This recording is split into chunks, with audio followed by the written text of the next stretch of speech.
जय हिंद दोस्तों। जैसा कि पिछली वीडियो में आपने देखा कि मैंने आपको जैन धर्म के बारे में महत्वपूर्ण जानकारी देने का कार्य किया था, जो कि आपके एग्ज़ाम के लिए तथा आपके जीवन के लिए अति महत्वपूर्ण होने का कार्य कर रही थी। उसी के बाद आगे चलते हैं। आखिर आज का क्या होगा टॉपिक।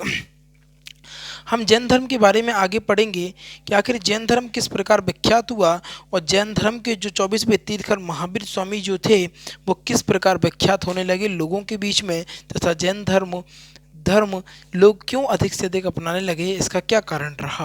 आज हम बात करेंगे सभी चीज़ों पर, बात करेंगे सीधा टॉपिक पर। इससे पहले आपके लिए विशेष सूचना मैं देना चाहूँगा कि आपको बता दें कि अपना 2 बैच चल रहे हैं, 3 बैच चल रहे हैं।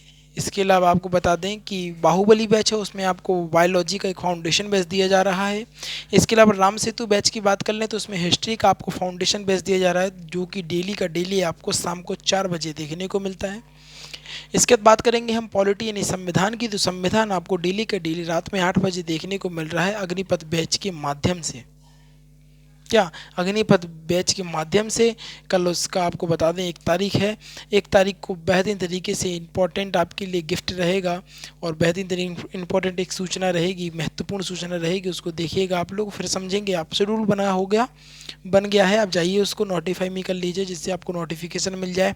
कोई भी दिक्कत नहीं होगी, इस बात की गारंटी है। इस बार 2023 तक आखिरी तक आपके पास एक सरकारी जॉब होगी, इस बात की मैं गारंटी देता हूँ, क्योंकि आप कहीं ना कहीं जीके के माध्यम से ही पीछे हट जाते हैं और जीके में आपकी पकड़ बहुत मजबूत कराने का मैं कार्य करूँगा, जिससे कि आपके जीवन में कष्ट उत्पन्न ना हो।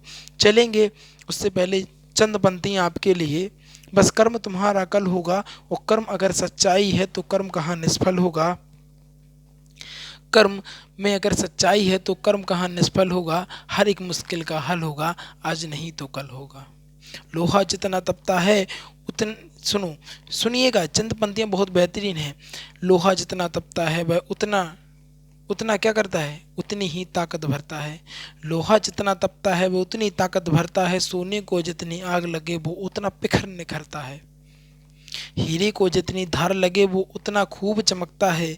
और मिट्टी का बर्तन जब तपता है तो धुन पर खूब खनकता है।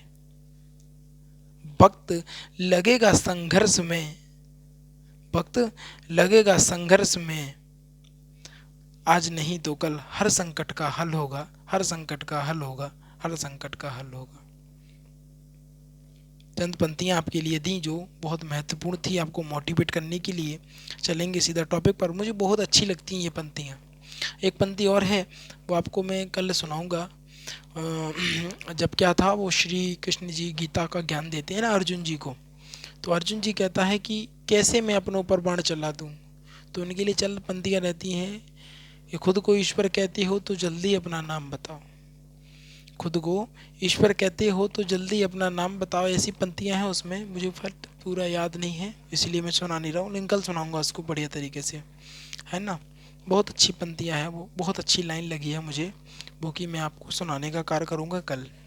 आज आवाज़ भाई साहब बैठ गई, पता पूरा दिन हो जाता बोलते बोलते, पूरा दिन लगा रहता हूँ पढ़ने को, पढ़ाने का कोई काम नहीं है, सिर्फ नोट्स बनाता हूँ आपके लिए कि बेस्ट से अच्छा कंटेंट दे सकूँ कि क्या आज महत्वपूर्ण है। आप देखिए बहुत बेहतरीन, 1 तारीख के बाद देखना संविधान का तो रोल ही रोल होगा, एक तरफा होगा, सिर्फ संविधान पूजा जाएगा तो सिर्फ फ्यूचर एकेडमी XYZ का, और किसी को तो दिखेगा ही नहीं कोई।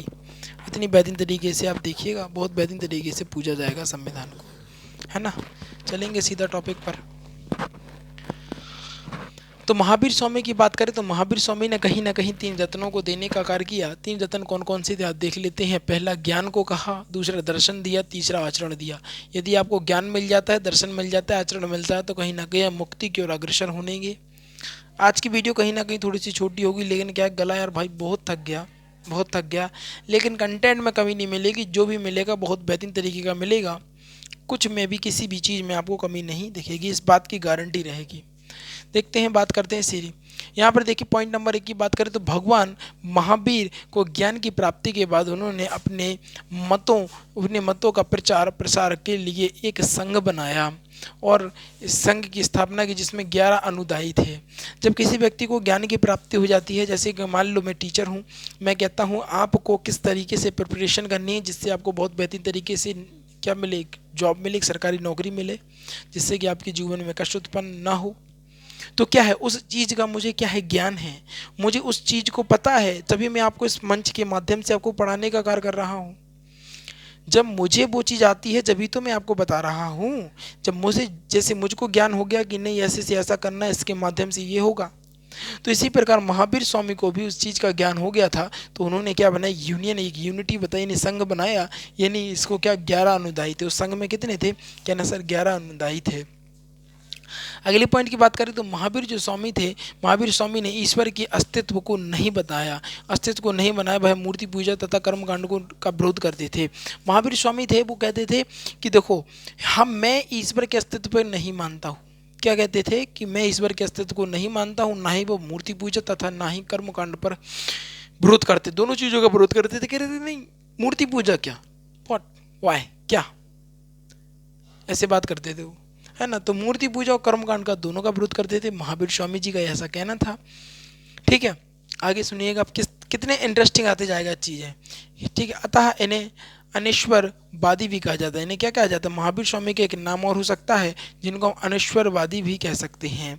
इसके अलावा यहाँ पर देखिए, इन्होंने पुनर्जन्म को माना और पुनर्जन्म को सबसे बड़ा कारण बताया, आत्मा को बताया।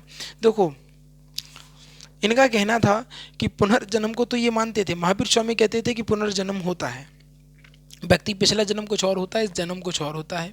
पुनर्जन्म को तो मानते थे, तथा वह सबसे बड़ा कारण क्या था, उन्होंने इसका सबसे बड़ा कारण आत्मा को बताया। आत्मा को बताया, उन्होंने कहा यार आत्मा को तो बता दिया, लेकिन मुक्ति लोगों को कैसे मिले। उन्होंने कहा अपनी आत्मा को सताओ। उनने कहा अपनी आत्मा को सताओ कि जैसे मान लो 30 दिन है, एक महीने में 30 दिन है, तो पहले 15 दिन खाने को बढ़ते क्रम में, फिर खाने को घटते क्रम में, फिर पानी को बढ़ते फिर घटते क्रम में, इस प्रकार करो, इस प्रकार की तपस्या करो, इस प्रकार को आत्मा को इतना सताओ कि वह द्वारा इस दुख रूपी, संसार रूपी में उसको जन्म ना लेना पड़े, अर्थात आप मुक्ति को प्राप्त हो जाए। ऐसा कहना था महावीर स्वामी जी का। भगवान महावीर स्वामी जी कहीं ना कहीं इतने बेहतरीन, उन्होंने लोगों को इतना बेहतरीन राह तथा ज्ञान देने का कार्य किया, जो कि कहीं ना कहीं आज भी आपको जैनियों में देखने को मिलता है। आप देखेंगे तो जैनी जो होते हैं वो कहीं आज भी आपको मुश्किल है कि आदि लोग गरीब मिल जाएं। आज जैनी इसीलिए संपन्न है क्योंकि वो कहीं ना कहीं उनके उपदेशों को आज भी मानते हैं। हम क्या है, अपनी चीज़ों को मानते नहीं हैं, नकार देते हैं, नकार का काम करते हैं। जैसे बहुत से लोग कहते थे भाई पानी को कौन खरीदेगा, आज बिसलरी की बोतल है ना बिक रही है, पानी को भी खरीद रहे लोग। कुछ दिन में देख लो, अभी कह रहे हवा को कौन खरीदेगा। देखो अब दिल्ली में जाके एक प्लांट डल गया जहाँ पर शुद्ध ऑक्सीजन आपको देखने को मिलती है और लोग वहाँ पे जाते हैं, हवा भी बिकने लगी, पानी बिकने लगा भाई। तो क्या है, आने वाली जनरेशन में सब कुछ बिकेगा, सब कुछ बिकेगा। तो यहाँ पर देखेंगे अगले, इन्होंने कहा कि मोक्ष की प्राप्ति के बाद पुनर्जन्म से हमें मुक्ति मिल जाएगी, क्योंकि हमें आत्मा को क्या करना है, कहना सर हमें आत्मा को सताने का कार्य करना है। इसके बाद अगर हम चौथे पॉइंट की बात करें तो उसको भी बहुत ही तरीके से समझिएगा। महावीर स्वामी ने कहा अहिंसा पर सर्वाधिक बल दिया। किस पर, अहिंसा पर सर्वाधिक बल दिया, क्योंकि उनका जो कारण था वो युद्ध का प्रतिबंध किया, युद्ध कृषि तथा युद्ध को प्रतिबंध किया। क्यों किया, देखो सुनो, इसका महत्वपूर्ण कारण यह है भैया जी कि महावीर जो स्वामी थे, महावीर स्वामी जी का कहना था यदि आप कृषि करते हैं तो कहीं ना कहीं धन का संग्रह करेंगे। कृषि करने को मना नहीं किया था उन्होंने, कृषि समझ नहीं रहे, दोनों चीज़ें अलग अलग हैं। उनने कहा युद्ध पर प्रतिबंध, क्योंकि देखो अहिंसावादी थे। क्या कहते हैं, अहिंसावादी थे, वो कहते थे धोखे ना जाने अनजाने में भी आए, हिंसा आपसे नहीं होनी चाहिए। तो हिंसा का प्रमुख कारण युद्ध होता था, इसलिए उन्होंने क्या किया, युद्ध पर प्रतिबंध लगाने का कार्य किया।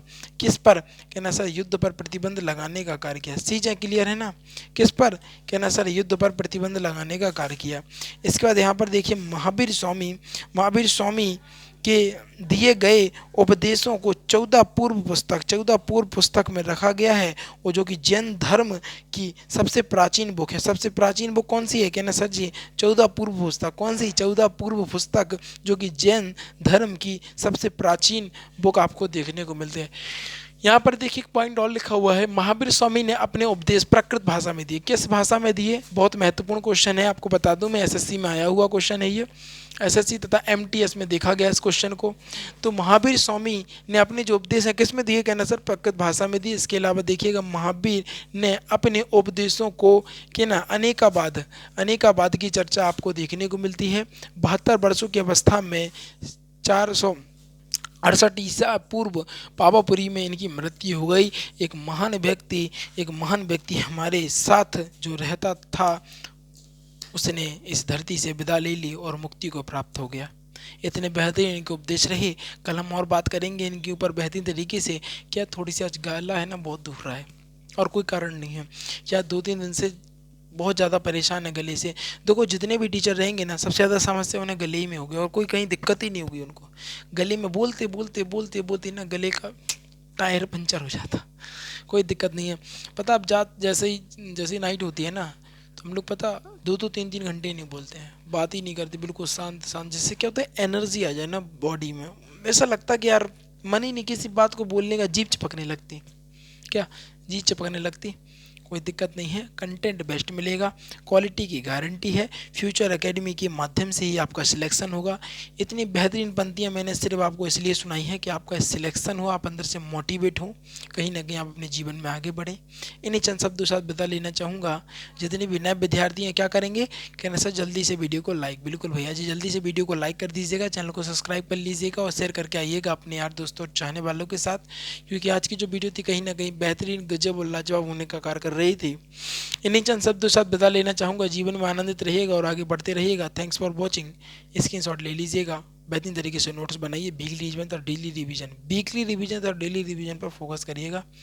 इस बार 2023 में आपके साथ, आपकी नौकरी आपके हाथ। ठीक है, चलते हैं। जय हिंद।